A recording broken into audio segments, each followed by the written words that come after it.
Wonderful. So again, welcome to everybody that is here. I am happy to have you here for everybody here for this event. I think it's going to be really interesting. We have Andy Kang here with us, and as well as Sehi Chang, who helped organize this event. So thank you so much, Sehi, for your work in putting this together.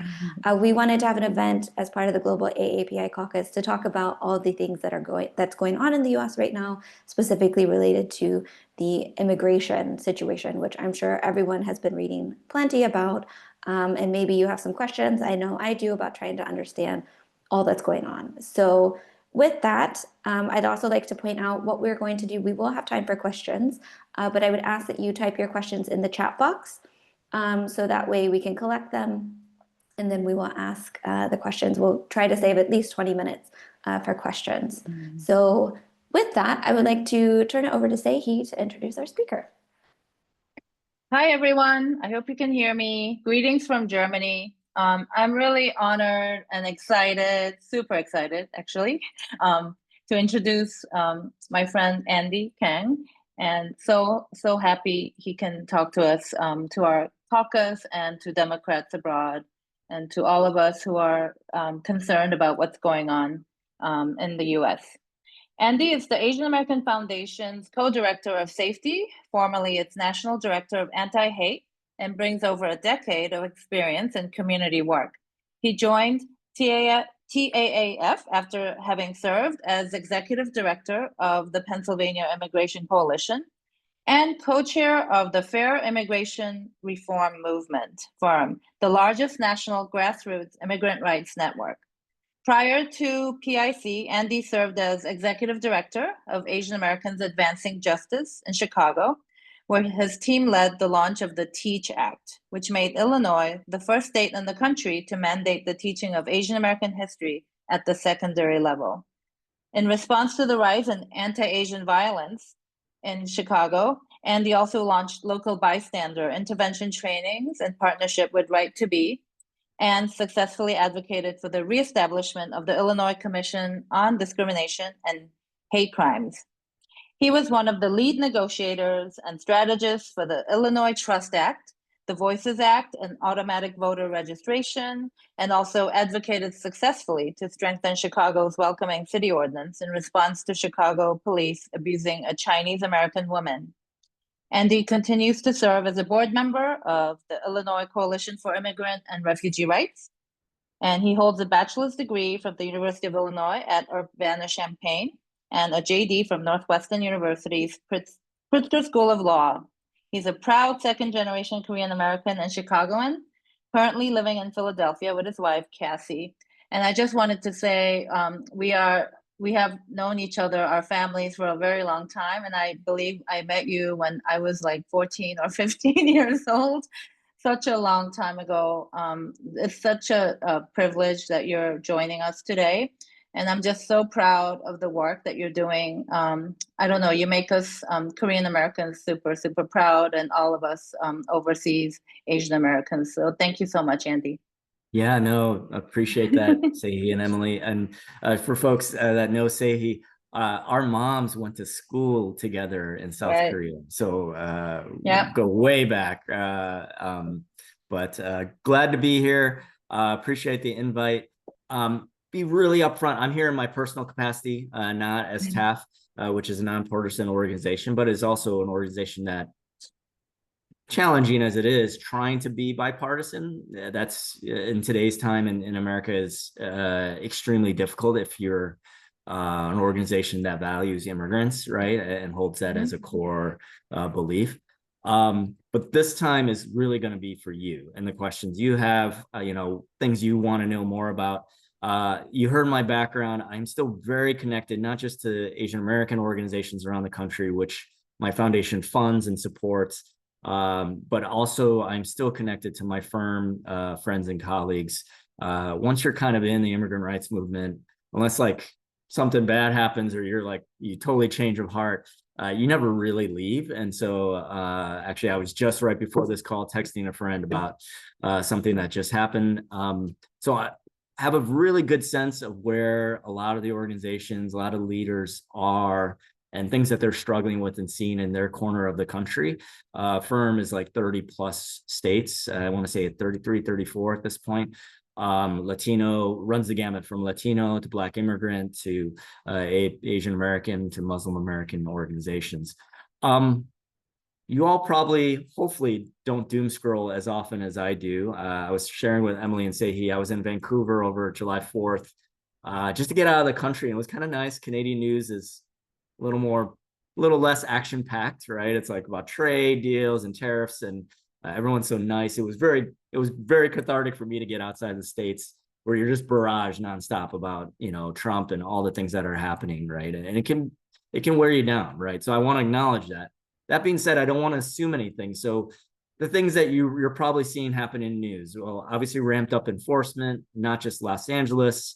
You're starting to see other law enforcement agencies, both on the local level with what are called 287G agreements, voluntarily agreeing to help ICE enforce immigration. Makes it very hard on a public safety front then for immigrant communities, especially a lot of mixed status families. Do they call 911, right? Because there's some risk then that they may get pulled in, right, to ICE operation. But also on the federal level, FBI and DEA and ATF, who are agencies that have very specific problems they're trying to solve, many of them are being reassigned. At last report I saw in the media, about a third of FBI agents are now working actively to support ICE operations, right? Rather than some of the other critical things like counterterrorism and other things that they typically are assigned to. So that ramped up immigration. The invoking of the Insurrection Act of 1807 was sort of the basis for the National Guard and what happened in LA. And there's some litigation around that. But there's more than that, right? There's eliminating legal immigration status to create more, quote unquote, undocumented or illegal immigrants, right? So this would be removing temporary protected status of Haitians and Venezuelans and Afghanis, if you would believe it or not. These are folks that either fought alongside or supported U.S. forces, against the Taliban during the war, or the 20-year war over there, them being in danger of getting sent back to Afghanistan, which, as you can all imagine, would have dire consequences for many of them. Nicaraguans and Hondurans and Central Americans to a lesser degree. And just in general, anything that the Biden administration had put in place temporarily, like humanitarian parole, those things being pulled away abruptly as well, right? And so you have more individuals, more families that are vulnerable to deportation. And then on top of that, looking future forward, you have legal pathways to immigration being curtailed or eliminated, right? You're seeing student visa holders having their, social media activity, things that they have done in the past getting scrutinized. There was recently, at the beginning of the year, executive order on birthright citizenship, and that's going to go through its own process to the Supreme Court. My organization, TAAF, signed on to amicus brief challenging that. And then you have executive order that more recently on the travel ban. So like sort of a Muslim ban 2.0, but not exclusively Muslim targeted. A lot of the countries are African nations or Black, primarily Black immigrant sources of Black immigrants to the US. And that's not an accident either. And the last that I'll say, is just generally a harsh sort of orientation to how immigration is enforced and the erosion of individual rights. So this is increased detention. I'll get to the mega bill, the quote unquote big beautiful bill, and the consequences for that down the road. Restarting detention of children and families, which is something we saw in the first Trump administration and did foster a huge outcry and public outrage. So much is happening this time around. It's almost difficult to focus your outrage, right? Which I think is a uniquely Democrat progressive problem, in this 2025 reality. And then deporting individuals, which is new one, to third-party countries. So we're obviously El Salvador is getting a lot of attention. Sudan has now come online, and I believe Secretary Holman from Homeland has said that they're actively exploring other countries. These generally will be countries with not a great track record as far as human rights with their detention facilities, right? So all these things are happening all at once. and it can be a lot.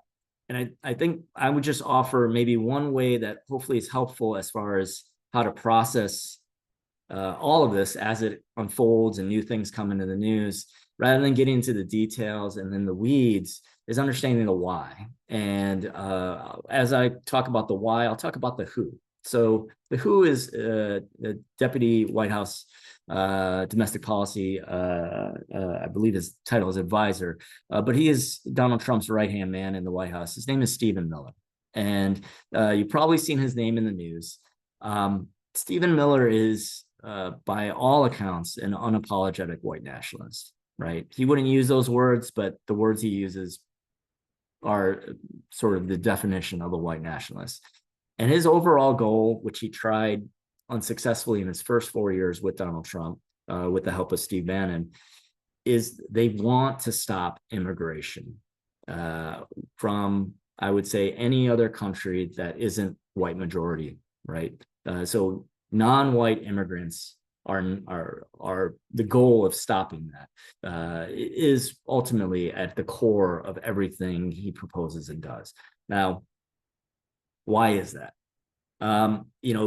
Just as a real quick mini course on white nationalism and white supremacy in the US, at its core, there is this myth or narrative that they sell of what's called white genocide, in that there are these forces, Jewish American, so there's a strong anti-Semitic theme in this, that want to bring in people of color from, have them immigrants come from different parts of America or the world to the US, so that the white majority would no longer be the white majority and therefore lose cultural, economic, and political power. And then, in their view, be eliminated, right, at some point. This is a fundamental pillar of most white supremacist, white nationalist groups in the US.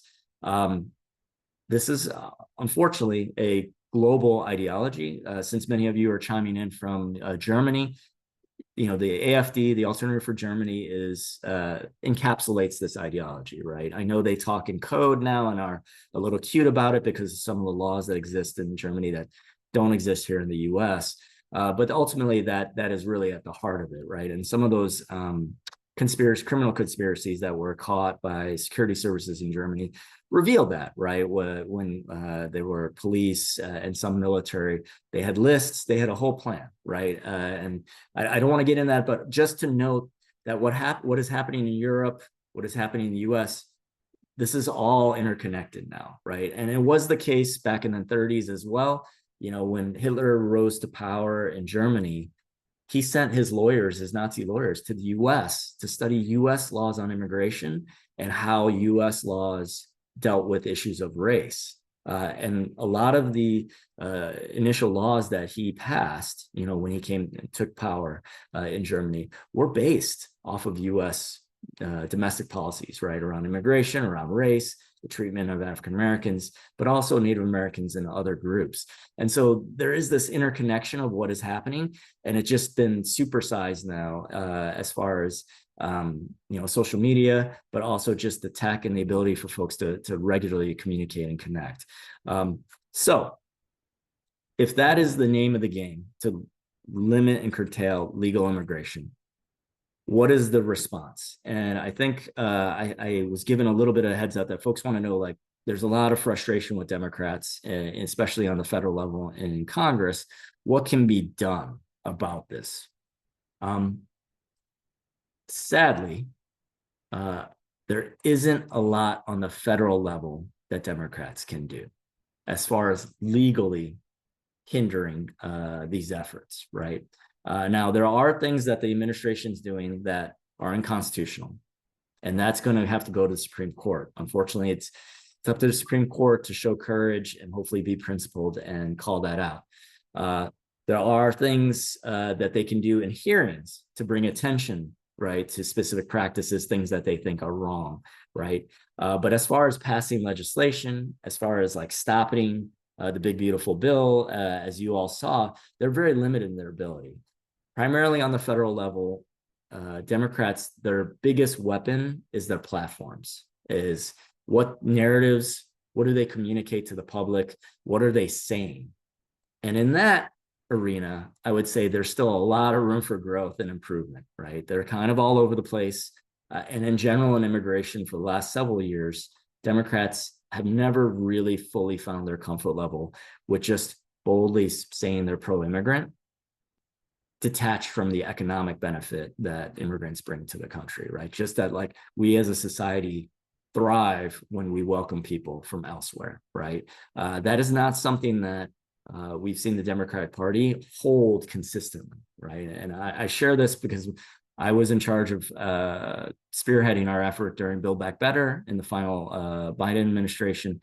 And we did not get a lot of support and help from Democrats on the elected side in getting that done, right? Whether it would have changed things with Senator Joe Manchin and Senator Sinema, who were unfortunately tanked our efforts to get a pathway to citizenship, who knows? But I think that narrative piece is what exists the most on the federal level. Local and state, there's still a lot of things as far as supporting immigrant families, making sure information gets out there, programs that can help provide legal representation and support for individuals that are targeted. Those things are still on the table. I want to note, though, a larger part of Stephen Miller and Donald Trump's strategy is to erode the ability of states and cities that support immigrant communities from having the resources and the wherewithal to do those things, right? So with the cuts, with some of the DOGE cuts, with some of the funding decisions, with the mega bill, it is going to put a lot of states and cities in a bind from a funding perspective, right? And they may or may not be able to absorb that abrupt cutting off of resources, right?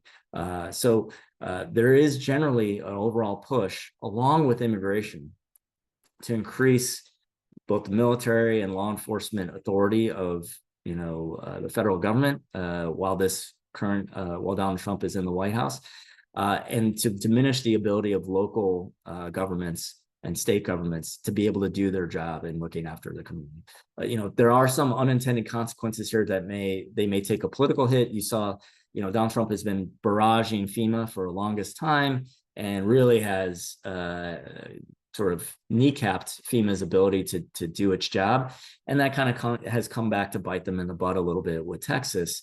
Unfortunately, putting politics aside, who knows how many lives have been lost because of some of those decisions, right? And so overall, they're still pushing in that direction. And I think that's one of the biggest challenges we're going to have in the near term. Now, I said I'd get to the mega bill. I'm going to start throwing in the chat a few things that I think would be helpful. And I know this is the Asian American Caucus, so this was a pretty decent bill that outlines some of the impacts of the mega bill.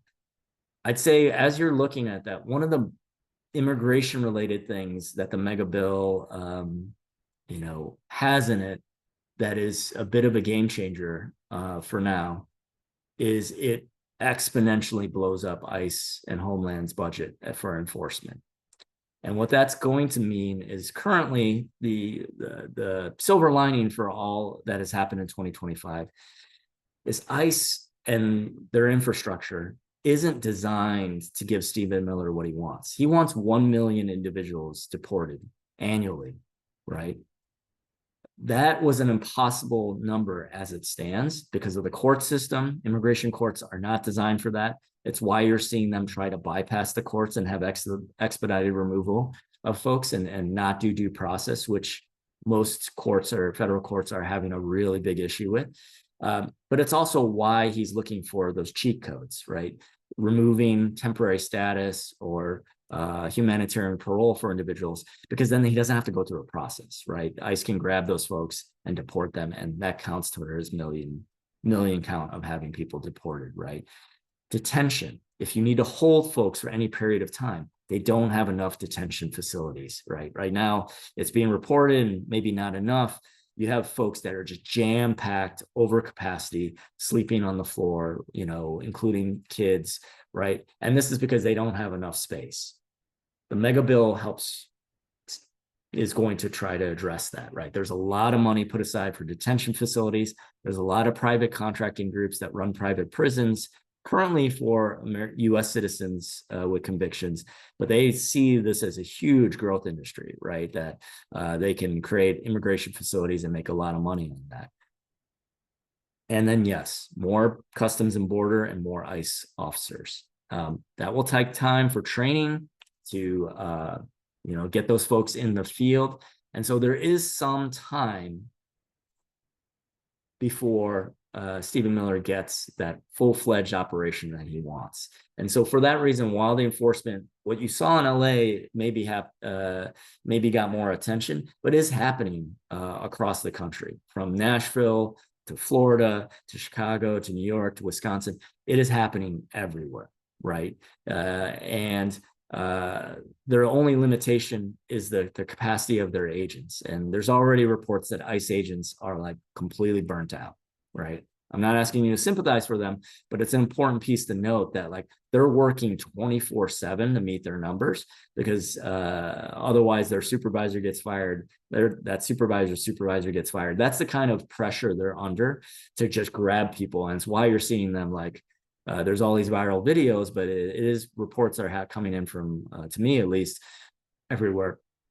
You're seeing officers they see someone who looks Latino, they're just like grabbing them, right? And there's like all these instances of US citizens being held until they can be proven that they have status or are a citizen, because they're under that level of pressure, right? And so the money that was budgeted in this bill will take time to put to work. And that's the only good news with this bill. So I'm going to pause there. I'm going to take a peek here. I don't see anything yet that a question I could fold in unless I missed the earlier one, but I would say this. So here is the question that I want to make sure I hopefully proactively answer. So what should we look towards, right?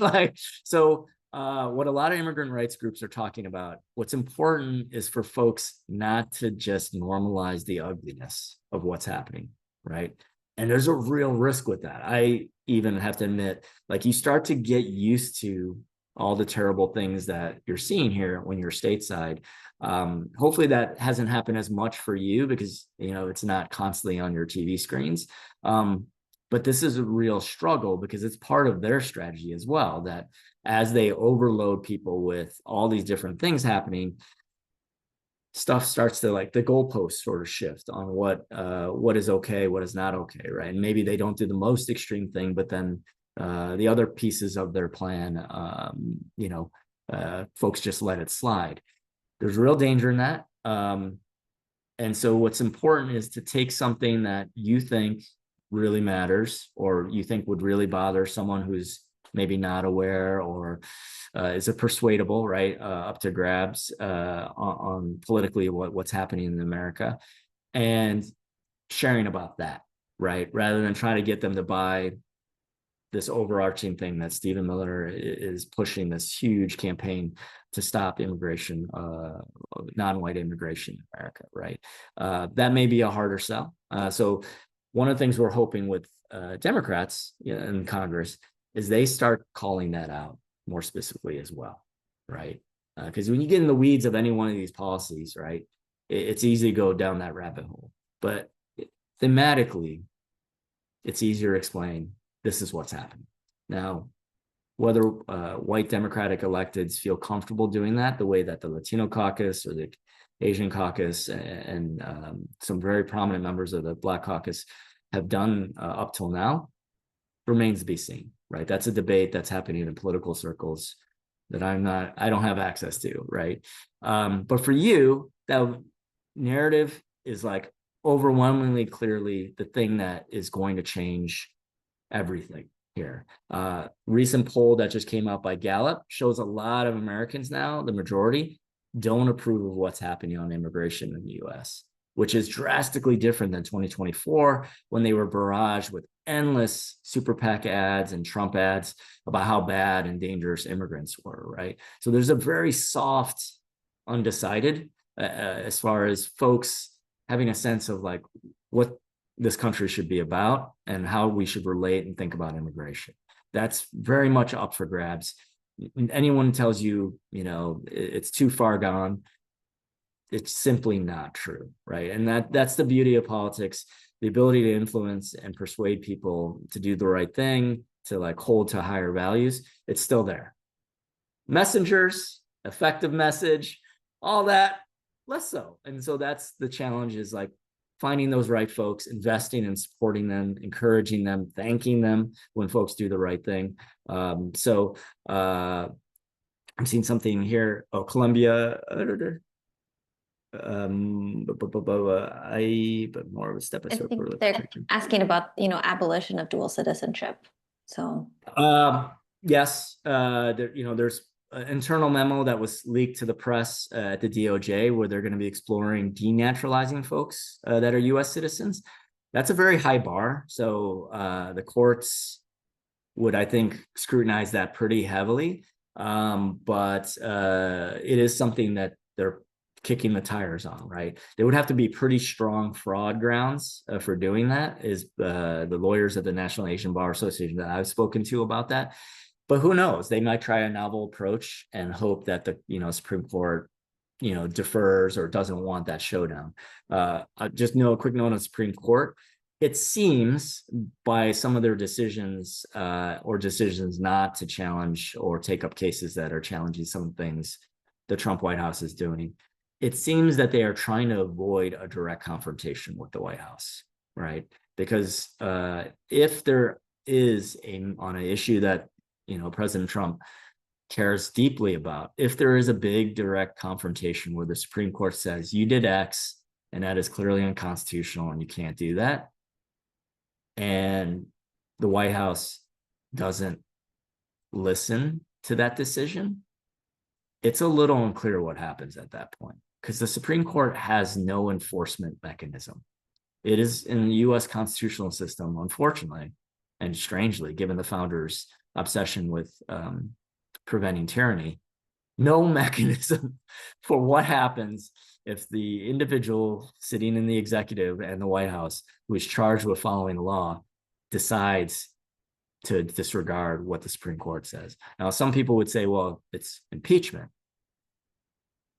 When the founders first, envisioned the branches of government, political parties were not what they are now, right? And it was assumed that Congress would be entirely independent and would guard their power and autonomy against the White House forever, right? That is certainly not how things are now.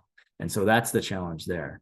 But I think one thing I would want to note, and this is really important, so sorry, it took me a long time to get here, is the midterm elections next year. And I know I've read several things in the past about, sometimes there's just some guy, some elected on, let's say, a Republican, and they just annoy the crap out of you. Every time you see it on news, like, man, that's Ted Cruz. And then you learn there's a challenger and you want Ted Cruz gone, right? So everyone flocks and donates money to that individual, regardless of who they are, challenging the person that you just is a jerk you can't stand. I would encourage you and anyone you talk to in the Democratic circles to resist that, because that is independent of an analysis. Can that person be taken down, right? And I think there's been some articles about this.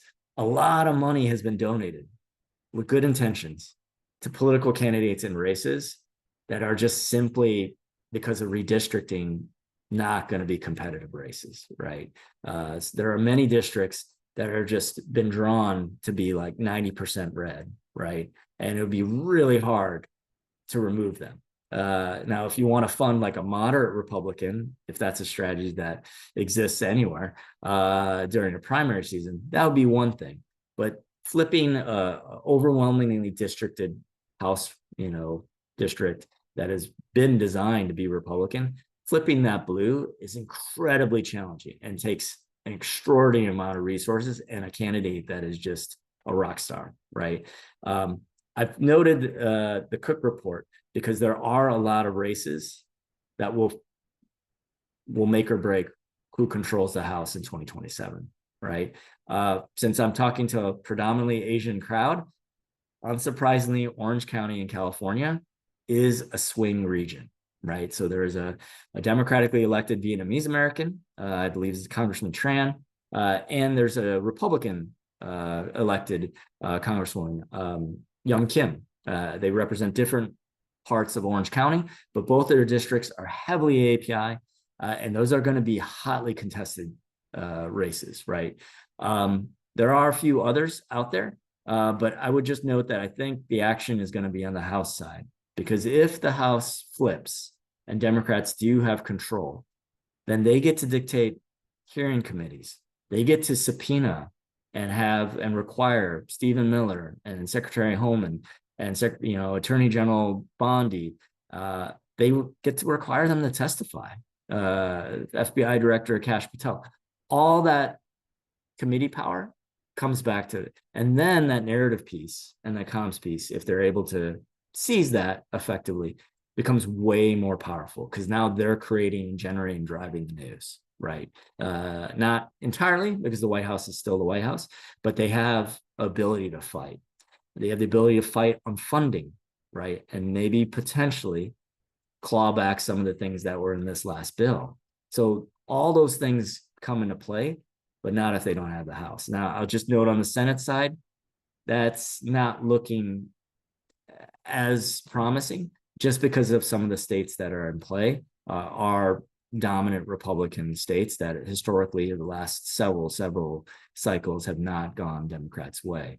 Not impossible, but to make up a 51, I think it's a 47 plus 2 independents, to make up that, it will be really challenging, right? So I'm not saying the Senate's hopeless, but is a big hill to climb. I'd say bang for your buck, the House races are where the action is going to be. But all of this operates in a larger ecosystem of what people are talking about, how people are thinking about these things. And so that's the one thing that, as far as controlling your anxiety or frustration with all this chaos that's happening, is controlling what you can control is the people hopefully folks haven't tuned out your Facebook or your posts. I want to note that, not everyone wants to see a doom scroll, piece from their friend on social media. So maybe they've quietly blocked them, or you've blocked your, friends. I have aunt and uncle that are MAGA, and, I limit what I read of their posts. But that micro level, person to person, is going to be really important. And I say this because right now, the Democratic Party is spending millions and millions of dollars to try to understand how do they reach people that are in information bubbles better, and then how do they persuade people that they should trust Democrats to be running the government, right, and driving policies. We've sort of lost, and I'd say this is maybe a uniquely post-COVID phenomenon that's been taken to the next level. We've lost the ability to reach people, right? I have some relatives that have told me to their face, and they're Korean, that they think the Biden administration let in too many immigrants, right? And they're have absorbed in whatever information bubble they're in a certain set of narratives that are pushed by very organized, smart people, right? Marketing that worldview of Stephen Miller's, right, in coded language, and it's gotten to him, and he's married to an immigrant. So our work is long term. Please don't be discouraged by any one election cycle. That being said, and it's funny, folks always say this election is the most important election ever, and how often can you say that? But the House race is pretty darn important, right? It helps us limit the damage. It gives states and cities allies on the federal level that they can maneuver and do some things, some negotiating, I'm sure, as far as power. But yeah, that's the news from my perspective as far as what is happening. I try to move as quickly as I could. Hopefully I left enough time, and then apologies, Sehi, Emily, I wasn't able to track all the questions that popped up, but maybe you could help. Yes, no worries. Thank you so much. I think that was really helpful, and it was a great overview of what's going on, and I think it touched a lot of issues. I will try to get through these questions, hopefully in order. So there's one question asking, is there an organization or committee formed yet to put out an action plan on the local level to combat these lawless ICE or ICE protocols to protect immigrants? Are you aware of anything? Yes. So there's a lot of different local groups. You're probably not going to see the information online. And I note this because one of the other strategies that has been fairly effective is nonprofits and institutions from foundation level. So this has even impacted my employer, to other nonprofits in the immigrant rights space are being targeted. So a letter of inquiry from a Republican member of Congress has gone out to several immigrant rights groups. It's a first step. There likely at some point will be a subpoena, but this is all intimidation, right? Putting organizations that help immigrant community, even know your rights now is being called like a radical, like evasion of law and obstruction of law enforcement, right? And so that the digital footprint and a publicly accessible information about best practices around ICE, you may find on YouTube, you may see like individual bloggers or folks put out stuff. There's some risk with that. I would say for folks in California, Asian Americans Advancing Justice Southern California is a great group. I know those folks really, really well. I used to work alongside many of them. I'd say for California, it would be CHIRLA. I forget what CHIRLA stands for, but it is the single largest Latino serving California-based organization, CHIRLA. They put out really good, reliable information. As far as legal, there's a group called ALDEF in New York City, the Asian American Defense and Education Legal Fund. I think they're a grantee and national partner of my organization. I'm going to make sure I curate these carefully. I think those are the ones I would name. There's a lot of other great groups, and some of this for folks domestically, it's their comfort level, right? And I would say this, I, as a US citizen, can do a great number of things in the spirit of, for example, the civil rights and civil disobedience. The consequences may be less dire. Now, obstruction or the charges of obstruction when it's a federal law enforcement action are more serious than if it's domestic. I'll give you an example, and this is the change. One of my last acts at Firm and with the Pennsylvania Immigration Coalition during the Biden administration was a civil disobedience where I climbed the fence outside the White House. Now, we had communicated this to White House officials well in advance, negotiated with the law enforcement, both the Park Service, Secret Service, and Metro PD in advance. So there were 12 of us. We got handcuffed. Yes, we did get sent to a federal holding facility for a couple hours, but then we were released with a fine and please don't do that again in the next 12 months or there'll be more serious consequences. That wasn't in the Biden administration. That same action now, I may not be talking to you all. I may still be awaiting trial of some sort, right? And so that's for US citizens. For non-citizens, which are active organizers and leaders within the immigrant rights, they simply cannot take some of the same risks, right? And so we are in a challenging circumstance where protest itself is becoming a very risky endeavor. Now, I'm not saying there aren't people who aren't protesting. You all saw the No Kings rallies around the country. They were significant and energizing and all those things. Just last editorial before the next question, nonviolence. A commitment to nonviolent protest, including not committing any damage to property, is essential. And there are groups that don't adhere to that idea or individuals. And I get it. They're frustrated. They're angry. They want to fight back. They maybe think democracy, the experiment of democracy is failing. It's not. We still have elections, right? We still have legal mechanisms and institutions in place. Are they under attack? Are they eroding? Yes. But what will accelerate those things falling apart is violence. And even small violence, even picking and damaging those poor Waymos like in California, which I still don't fully understand. Like I've rode a Waymo. It's actually pretty cool. I gotta be honest. But those things will not help. Throwing things at police officers physically getting in shoving matches with ICE agents. You saw Senator Sandoval from California. He was arrested momentarily for trying to ask, I believe it was, who was it? Secretary No, a question in a federal building. And he was accused of violence against agents when he was very clearly getting just shoved out into the hallway and handcuffed. So anything that even has a hint that they can suggest from a narrative perspective that people on the left or Democrats are promoting violence, we have to resist that. And that's going to require a lot of conversations with ally groups and for folks to not necessarily associate, maybe even have at different times having to disown some of that activity, because we're in a very dangerous time. We saw the National Guard got moved in for very little, right? And we want to make sure we do what we can to like avoid those unforced errors.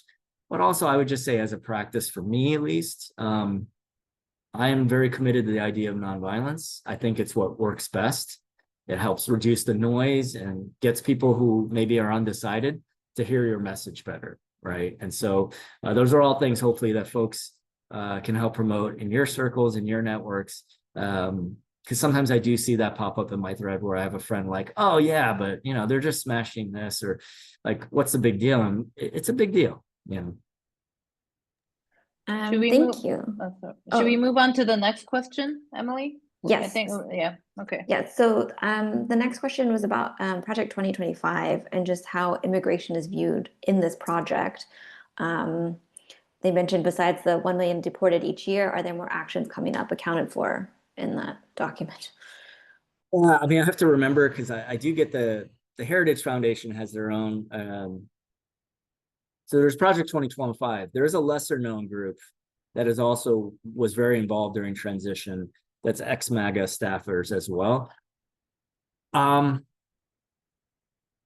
would say this, I think beyond just immigration itself and Stephen Miller's bag, the reason I think immigration and immigration being a winning issue, animating a pretty enthusiastic element of the MAGA base, right? I think one of the reasons immigration as a policy platform of changes appeals so much to the White House and the Trump team is immigration is where individual rights and the Bill of Rights historically in our country hasn't fully applied, right? We kind of pick and choose what rights, what due process we allow for non-citizens, right? There's a lot less levers of accountability when it comes to immigration, right? There's a lot of things that don't have oversight, right? The same thing could happen to a U.S. citizen, and that would be a big deal, right? And so immigration is very much seen as a loophole of the administration to start normalizing more fascist, undemocratic practices, right?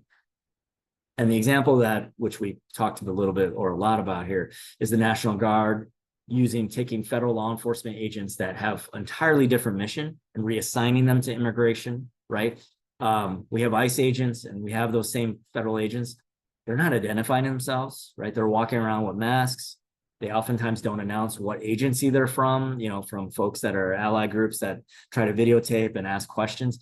They're not saying what the basis of the arrest is, right? And we've unfortunately had a few instances now where individuals were impersonating law enforcement using the same setup, right? I mean, they don't look, and I don't mean this to be inflammatory, but these federal agents, they don't look very much different than the folks that on January 6th that stormed the Capitol, right? Like if they don't show their badge, it's the same getup, right? And so I think that becoming normal is larger part of Project 2025, because you do have a class of billionaires who aren't particular big fans of democracy because they don't believe democracy, or they're either questioning or are confident now that democracy doesn't guarantee better outcomes for them and their interests, right? Which is different than before. When the tech bubble came up and you had all these billionaire tech bros, they generally believed that democracy was great for business, was great for them, right? May 1,000 flowers bloom. There are folks like Peter Thiel and others that they're not convinced of that anymore, and they're willing to put serious money behind that. So I think that's why you probably see immigration being used so much, both politically, but also it gives a lot of discretion to the executive, and courts historically have not been as aggressive at pushing back on those things, which would be different than if a U.S. citizen was in play. We have a question specific to Philadelphia. So someone was wondering if the Mayor Parker had publicized her stance on the Philadelphia police supporting ICE operations. Okay. It's personally like my own, because I'm a little salty with Mayor Parker because she supported a Chinatown arena, which thankfully the 76ers backed off. But our Chinatown community, just so you all know, since this Asian American Caucus, has been fighting the 76ers who wanted to build a new arena that we don't need, but the billionaire developers that own the 76ers wanted their own arena, but also build luxury apartments and whatnot around it, which is the new trend for rich folks. Mayor Parker was their person, right? She really tried to push that thing through.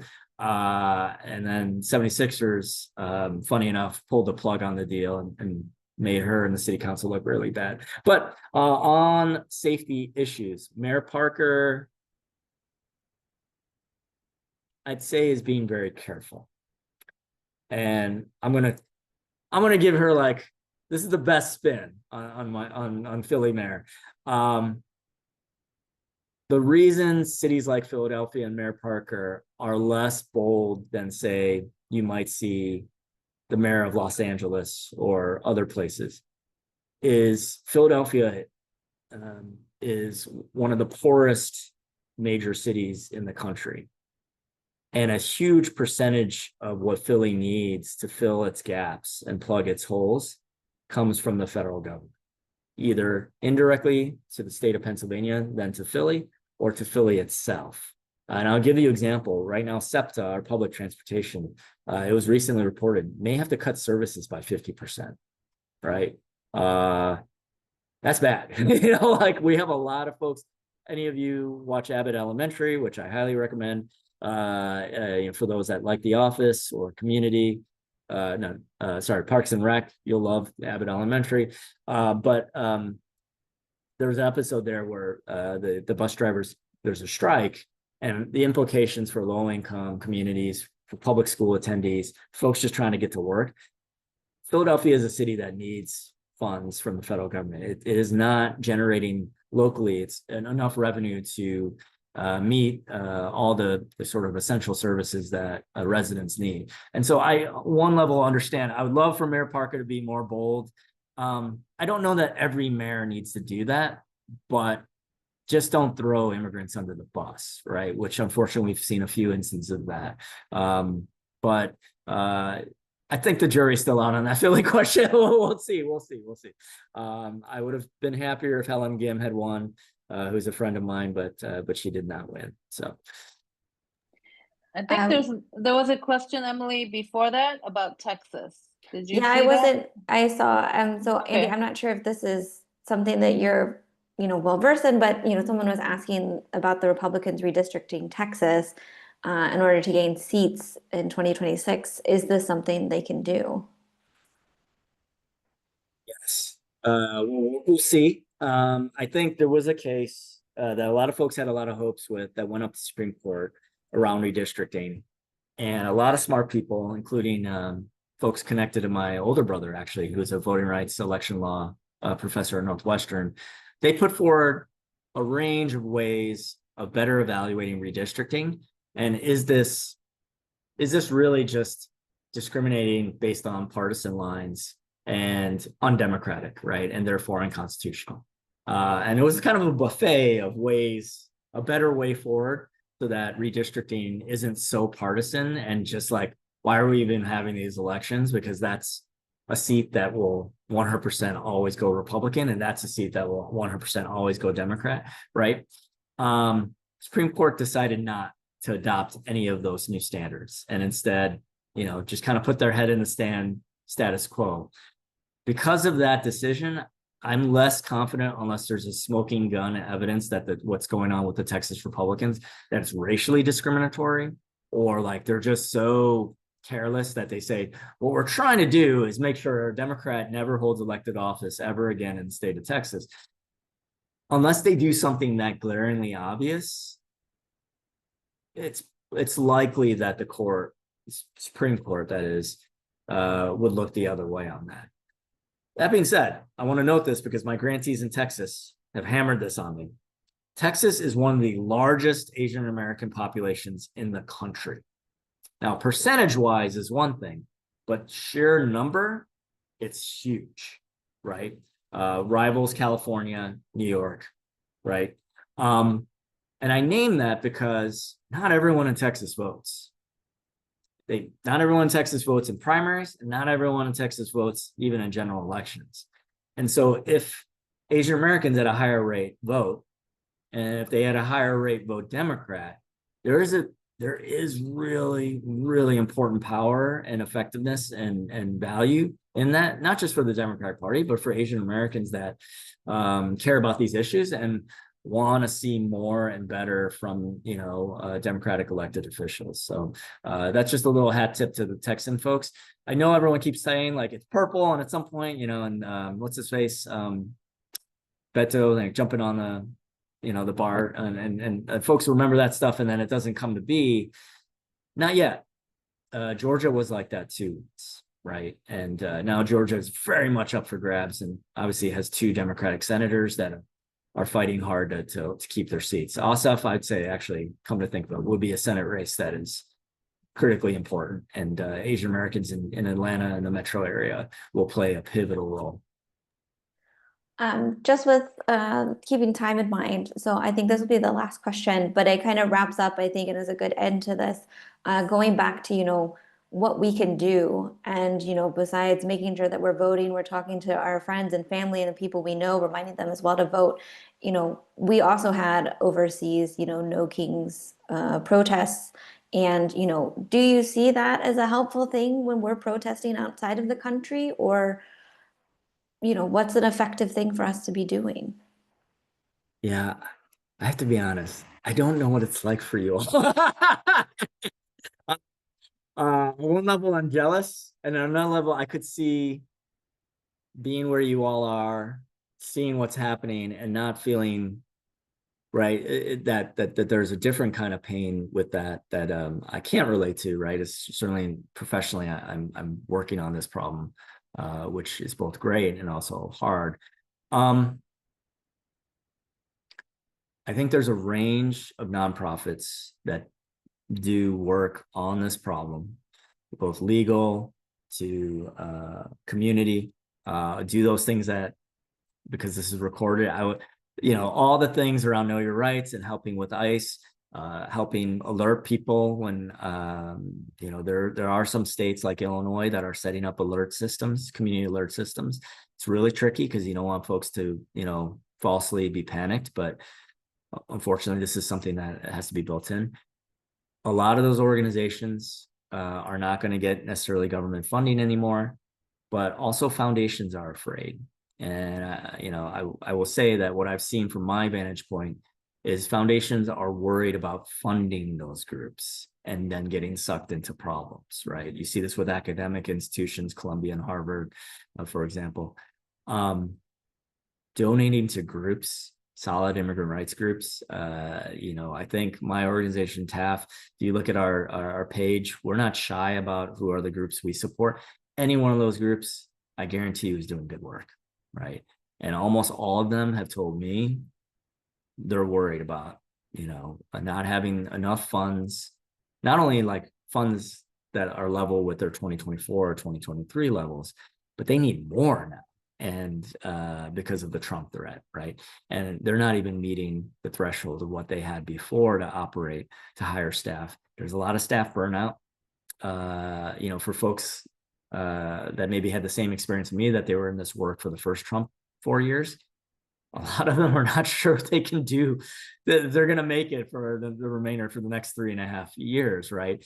The younger folks, great, right? But they're stepping into, you know, a hurricane. So support for organizations is critical. And like, maybe you find one that you believe in, or maybe you have a connection to, doing a fundraiser for them, right? I know that sounds like it's not a lot. It is, because it all adds up, right? And I firmly believe if you hit on a good idea or a good activity, and so long as you're not shy about it, and it's a winner, it will inspire others to replicate, right? And that's how we get this thing done. Like, you know, I think we've all quickly come to realize that, with all due respect, because I have met them, Hakeem Jeffries and Senate Minority Leader Chuck Schumer, they're not going to save us here, right? It's not going to come from them, right? It's going to come from our level of folks, right? And then good ideas, things that are making progress, that are winning over people's minds, hearts and minds about this thing. And they will do different and vote different, or vote at all next time around when it's all on the line. We'll be ready, right? Because we have all these young people who are 14 to 17, they're gonna vote next time around, either in this next year, or certainly for the next presidential. You know, knock on wood, we still have elections, right? And so I think we all have to think that way, that everything we do, every small bit matters. The worst thing, the only thing to avoid and encourage you is don't get paralyzed and do nothing, right? Michelle Obama on this front 1% endorse what she said, do something, right? And so that's the best I can pass to you. Watch Andor, you know, watch Return of the Jedi, right? Like, I was trying to explain Empire Strikes Back to some of my younger staff, and sadly none of them had watched it. And so I was like, we're in the Empire Strikes Back phase right now, but that, you know, that doesn't have to be the final movie here. So I hope that was helpful to you all. I'm sorry for rambling, and you know, Sehi and Emily, if there are follow-up questions I'm happy to try to like send back an email response or something. Yeah, thank you so much. I think it was really helpful, really useful, and I think we're all taking away a lot from this. And we really appreciate you taking the time to be here during your lunch break. And also thank you to everyone for taking the time out of their day to join us as well, and for asking your questions. Please stay involved with Democrats abroad, stay involved with other organizations at home. We all can use your support, and the next year and a half at least is going to be a lot, and especially after that, leading up to the next election. So thank you everybody for joining us, and we will try to send around some of the organizations and links to those groups that Andy mentioned as well, for everyone. So thank you all for being here. Thank you, Andy. Thank you, Sehi, for helping set this up. You're welcome. Thanks, everyone. Hope to see you all soon. Thank you, everyone. Thanks so much for coming. Thanks a lot, Andy.